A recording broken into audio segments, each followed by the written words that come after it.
आज का विषय हम लोग के लिए है जनसुराज की तरफ से तिरहुत स्नातक में एमएलसी चुनाव अकस्मात सर पर आ गया है। कैसे इसमें सभी साथियों का सहयोग होगा, इस पर थोड़ी सी चर्चा हम लोग को करनी है। साथ ही संगठन के मजबूती पर भी चर्चा हम लोगों को करनी है। और जनसुराज का जो संवाद है, पिछले दिन मुजफ्फरपुर में हम लोग के प्रणेता प्रशांत किशोर जी आए और जो संदेश दिए उसको भी प्रखंड तक पहुंचाना। इन 3 विषय पर आज की बैठक आहुत है। इसमें उपस्थित हम लोग को अभिभावक लक्ष्मण बाबू, प्रवक्ता प्रोफेसर अरुण बाबू मंच पर उपस्थित है। मीरा मोदी जी से आज ही तो हमारी भी बातचीत हुई थी। मुझे लोगों ने बताया कि इनका डीएससी में या प्रखंड कमेटी में नंबर नहीं पूरा हुआ है, इनको व्यक्तिगत रूप से फोन किया जाए, तो मैंने फोन किया था। हम लोग के बीच उपस्थित हैं इन सभी वरिष्ठ कार्यकर्ता जिनके बल पर मुजफ्फरपुर जनसुराज जाना जाता है, इनका हम जिला अध्यक्ष की तरफ से स्वागत और अभिनंदन करते हैं। हमारे इस साहेबगंज प्रखंड के काम कर रहे प्रखंड अध्यक्ष बच्चा बाबू भी हम लोग के बीच हैं। 2011 से हम लोग की एक दूसरे से पहचान है।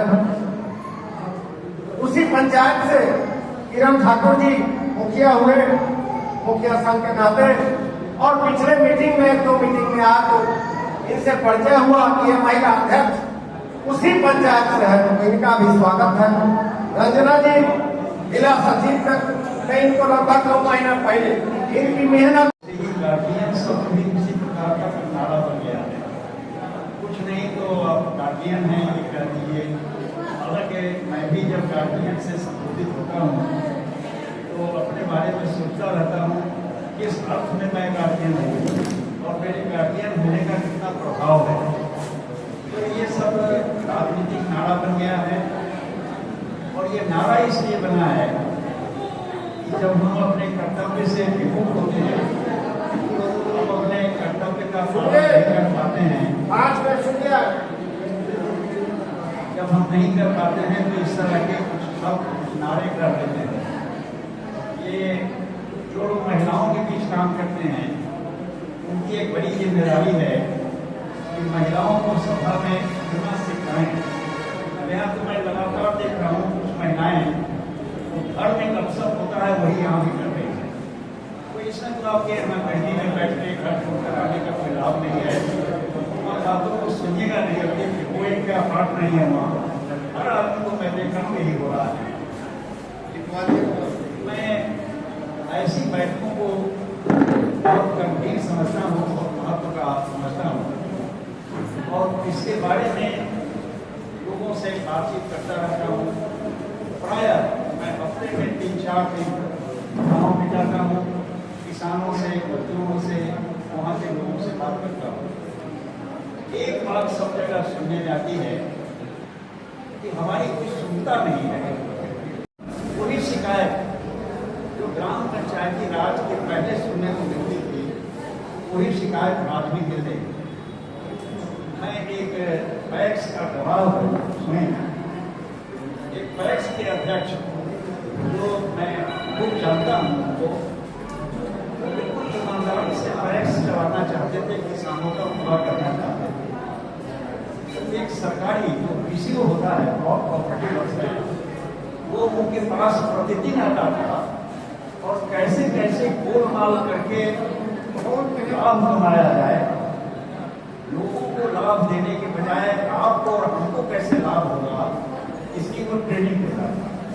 और 4-5 दिनों तक बैठकर उस आदमी ने उस ईमानदार पैक्स अध्यक्ष को ईमान बनाने के सारे रास्ते बनाए और सारे कागज बनाए।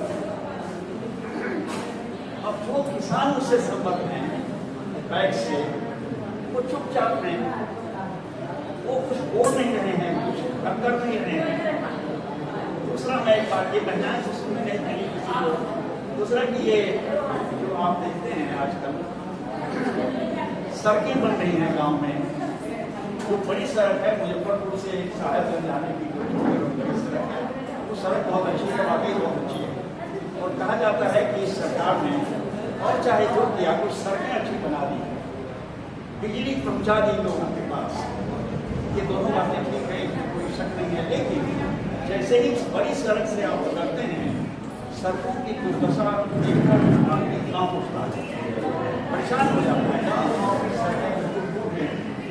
हमारे एक मित्र हैं वीरेंद्र राय जी ग्रुप के, उन्होंने हमको एक बताया 10 लाख रुपए में एक कई कुछ मीटर सड़क बनी है, जिसको हमने जाके देखा है। 28 फरवरी को जो कुहासा लगा हुआ था, वो सड़क बनाई गई रातों रात।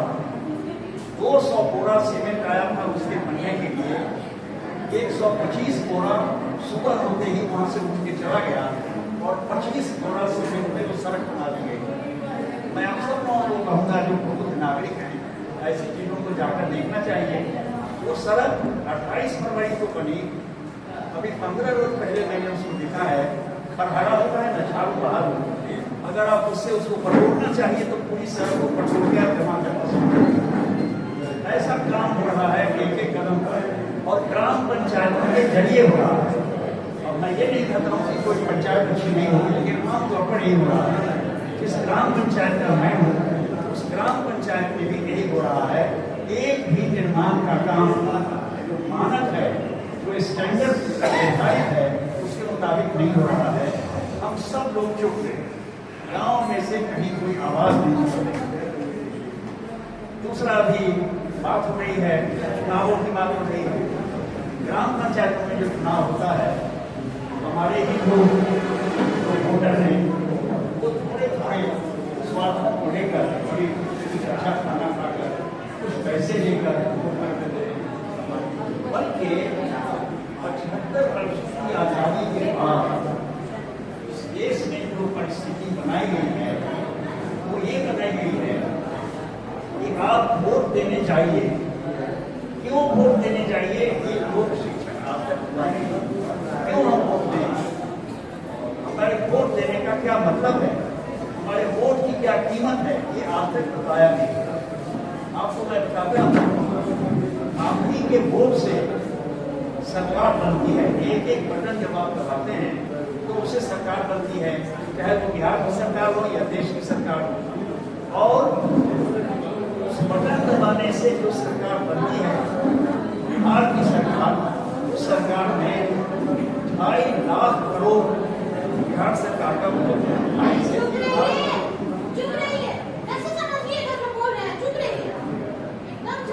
इस तरह का 2.5 लाख करोड़ रुपए का बजट बिहार सरकार का है। वो आप ही के बटन दबाने से ये हुआ है। बावजूद इसके आप एक बात पर विचार करिए, यहाँ बहुत लोग भी बैठे हैं, हालांकि भारतीय जी फोन में व्यस्त हो गए, विश्वास तो अच्छा करा। ये